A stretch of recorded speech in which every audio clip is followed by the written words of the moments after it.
আশা করি সবাই ভালো আছেন। আমার নতুন আরও একটি ভিডিও দেখার জন্য আপনাদের সবাইকে ওয়েলকাম। আমি কাজি মহিমা। আজকে আমি তৈরি করে দেখাবো আপনাদেরকে খুবই মজাদার একটি নাস্তা রেসিপি। সকালে ঘুম থেকে উঠে আমাদের নাস্তা তৈরি করতে হয়, আর একই রকমের নাস্তা প্রত্যেক দিন খেতে কারোরই ভালো লাগে না। নাস্তাগুলো যদি একটু অন্যরকমভাবে ভিন্ন স্বাদে তৈরি করা হয় তাহলে সবাই অনেক মজা করে খাবে এবং আপনি হয়ে উঠবেন সবার প্রশংসিত। তো আমি আজকে আপনাদের সাথে এমনই একটি নাস্তা রেসিপি শেয়ার করতে যাচ্ছি। আর এই নাস্তাটি বানাতে খুবই অল্প উপকরণ লাগে। অনেক সময় দেখা যায় ঘরে অনেক কিছুই থাকে না, তখন সময় আপনারা কি বানাবেন? তো এই রেসিপিটি আশা করি আপনাদের কাছে অনেক উপকারে আসবে এবং অনেক ভালো লাগবে। আর এই নাস্তা রেসিপিটি ছোট থেকে বড় সবাই অনেক পছন্দ করবে। আপনারা বাসায় ট্রাই করে দেখতে পারেন এবং আমাকেও কমেন্ট করে জানাবেন। তো চলুন দেখে আসি কিভাবে তৈরি করতে হবে।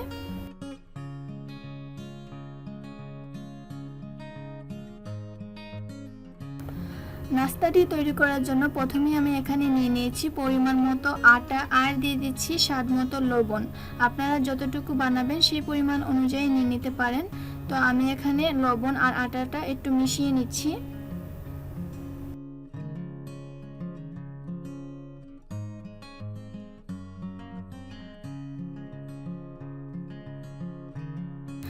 মেশানো হয়ে গেলে আমি এখানে দিয়ে দিচ্ছি একটি ডিম।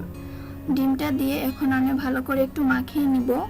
মাখিয়ে একটা ডোর মতো তৈরি করে নিব। আর এখানে আমার যতটুকু পানি লাগে আমি পানি দিব। প্রথমে আমি ডিমটা দিয়ে ভালো করে মাখিয়ে নিচ্ছি।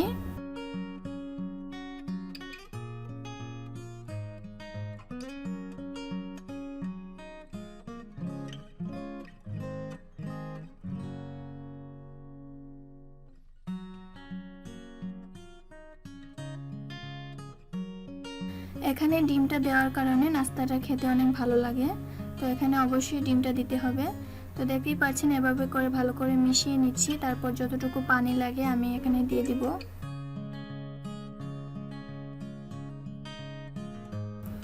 তো এখানে আমি একটু গরম পানি দিয়ে দিচ্ছি। আপনারা চাইলে ঠান্ডা পানিও দিতে পারেন, সেক্ষেত্রে ডোটা বেশি শক্ত হয়ে যাবে। তো গরম পানি দিয়ে আমি ভালো করে ডোটা তৈরি করে নিচ্ছি। আর ডোটা অনেক সফট হবে, তেমন শক্ত না তেমন নরমও না। যেরকম আমরা পরোটা বানানোর জন্য ডো করি সেরকম আর কি, বা রুটি বানানোর জন্য এরকম হবে আর কি। তো এখানে আমি একটু পানি দিয়ে প্রথমে ভালো করে মথে নিচ্ছি। আমার আর এখানে কোনো পানি লাগেনি। তো আমি এরকম করে সুন্দর করে একটু মথে নিচ্ছি, তাহলে আমার ডোটা তৈরি হয়ে যাবে।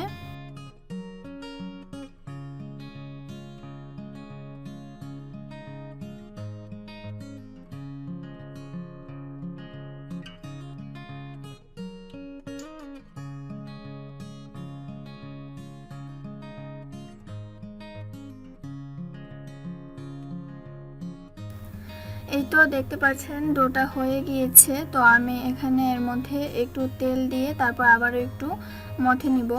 তো দেখতেই পাচ্ছেন খুবই সামান্য তেল দিয়েছি। তেল দিয়ে আবারও এটাকে একটু মথে নিচ্ছি, তাহলেই ডোটা পারফেক্ট হয়ে যাবে। আর আমি দেখিয়ে দিচ্ছি এটা কেমন হয়েছে।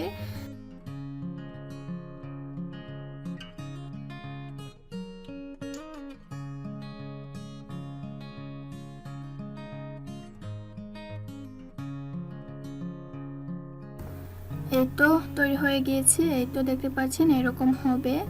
তো এটাকে আমি এখন 10 মিনিটের জন্য রেস্টে রেখে দিব।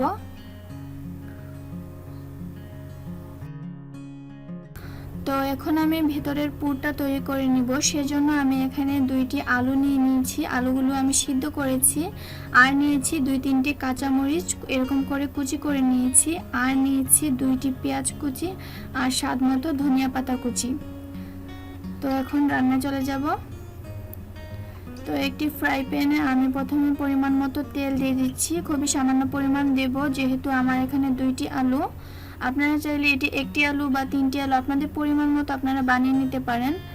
তো এখানে আমি দিয়ে দিচ্ছি পেঁয়াজ কুচি।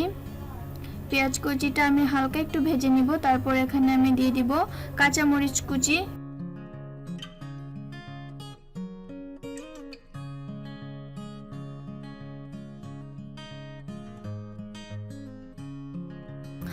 আর এই তো দেখতে পাচ্ছেন আমি কাঁচামরিচ কুচিটাও দিয়ে দিলাম। সামান্য পরিমাণ ভেজে আমি এখানে আলু আর ধনিয়া পাতাটা দিয়ে দিব। আর আলুটাকে আমি সুন্দর করে ম্যাশ করে নিয়েছি। তো তো ভাজা হয়ে গিয়েছে। এখন আমি আলু আর ধনিয়া পাতা দিয়ে দিলাম আর দিয়ে দিব স্বাদ মতো লবণ দিয়ে ভালো করে নাড়াচাড়া করে এগুলোকে সুন্দর করে ভেজে নিব। আর এখানে আমি আলুর পরিমাণটা একটু বেশি দিয়েছি কারণ আমি পুরটা একটু বেশি বানাবো, কারণ আমি এখানে 4টা পরোটা তৈরি করব। সেক্ষেত্রে দেখা যায় যদি পুরটা বেঁচে যায় তাহলে সেই পরোটার সাথে এই পুরটা খেতে আরও ভালো লাগে, সেজন্য আমি একটু বেশি করে বানিয়েছি। আর এই তো দেখতে পাচ্ছেন আমি খুবই অল্প উপকরণ দিয়ে এই নাস্তাটা তৈরি করতেছি। আর এই নাস্তাটা এই অল্প উপকরণ দিয়ে যে বানালে এতটা মজাদার হয় আপনারা না বানিয়ে খেলে কখনোই বুঝতে পারবেন না।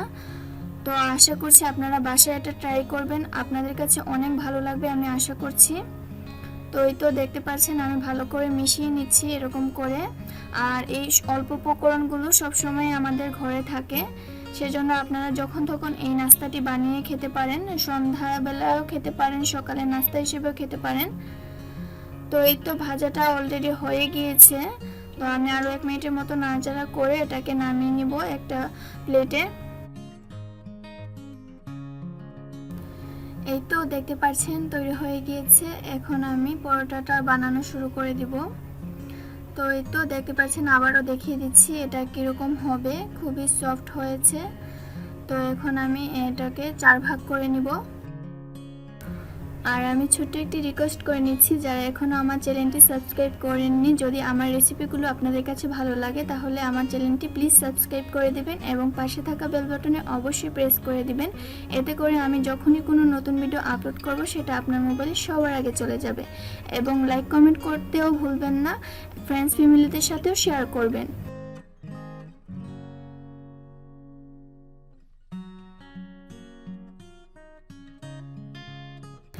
এই তো 4 ভাগে ভাগ করে নিয়েছি। এখন পরোটাগুলো তৈরি করে নিব, সেজন্য আমি একটি ডো নিয়ে নিলাম। তারপর এখানে আমি কি করব সেটা দেখেই বুঝে নিতে হবে, এখানে বলে দেওয়ার কিছুই নেই। আপনারা আপনাদের পছন্দ মতো এখানে পুর দিয়ে তারপর রুটিটা বেলে নেবেন। তো এই তো দেখতে পাচ্ছেন আমি কিভাবে করছি, আপনাদেরকে এভাবেই করতে হবে, আপনারা দেখেই বুঝে নিতে হবে, এখানে আর বলে দেওয়ার কিছুই নেই।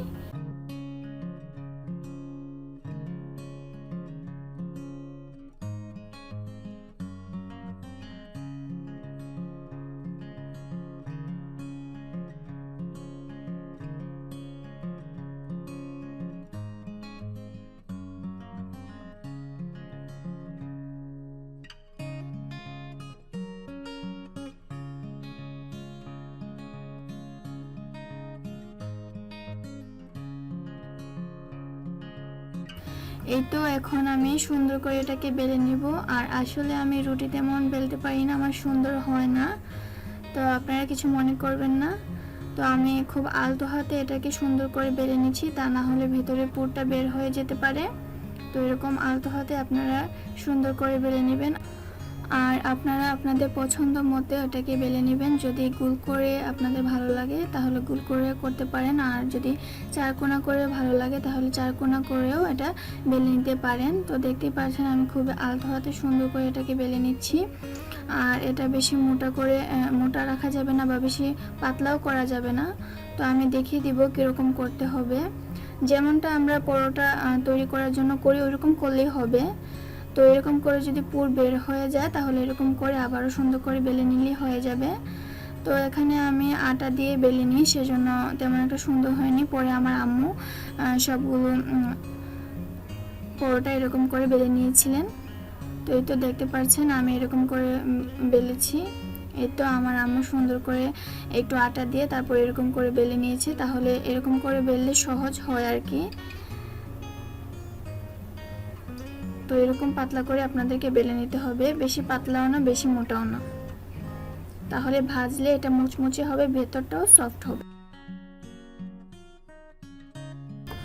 তো এই তো সবগুলো রেডি হয়ে গেল পরোটা ভাজার জন্য। এখন চুলায় চলে যাব।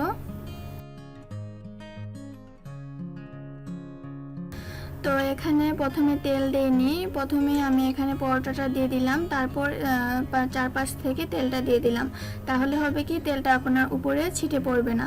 তো এই তো দেখতে পাচ্ছেন যখন এরকম একটু ভাজা ভাজা হয়ে আসবে এক পিঠ, তখন এটাকে উল্টিয়ে দিতে হবে।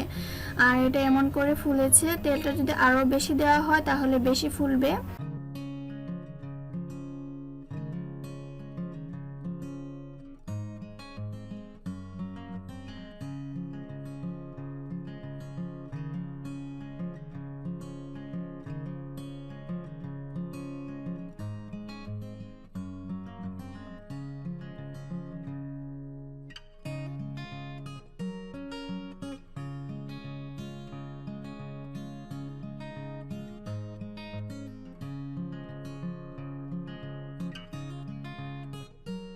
এই তো দেখতে পাচ্ছেন কত সুন্দর কালার আসছে।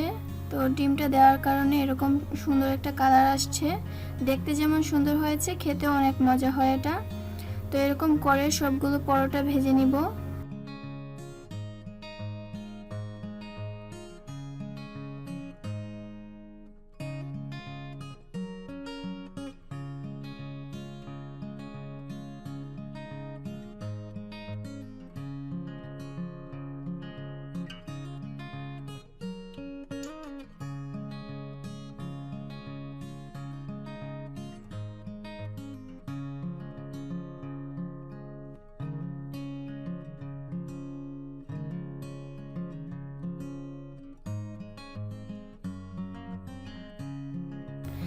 এই তো তৈরি হয়ে গেল খুব সহজে মজাদার সকালের নাস্তা। আশা করি আজকের রেসিপি আপনাদের কাছে অনেক ভালো লাগবে।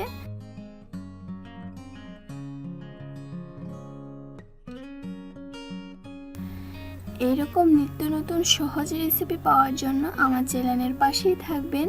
তো সবাই ভালো থাকবেন, সুস্থ থাকবেন। দেখা হবে অন্য কোনো এপিসোডে। সেই পর্যন্ত সবাই ভালো থাকুন। আল্লাহ হাফেজ।